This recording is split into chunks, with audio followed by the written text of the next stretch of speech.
Io ho avuto l'idea di realizzare questo libro a poche settimane dal tornado, quindi tra agosto e settembre dell'anno scorso, per provare a dare una mano, un mio contributo ai fratelli della Riviera più sfortunati di me che sono stati colpiti dal tornado. Io fortunatamente ho avuto la fortuna di non essere stato colpito direttamente, però facendo parte dei paesi, di uno dei 3 paesi coinvolti,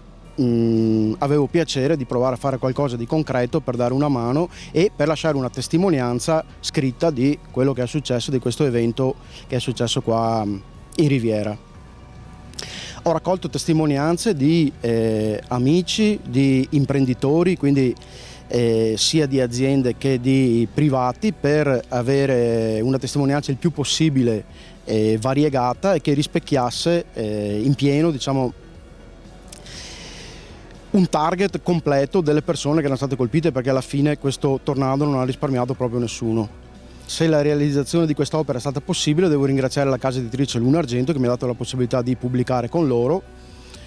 e abbiamo la presentazione ufficiale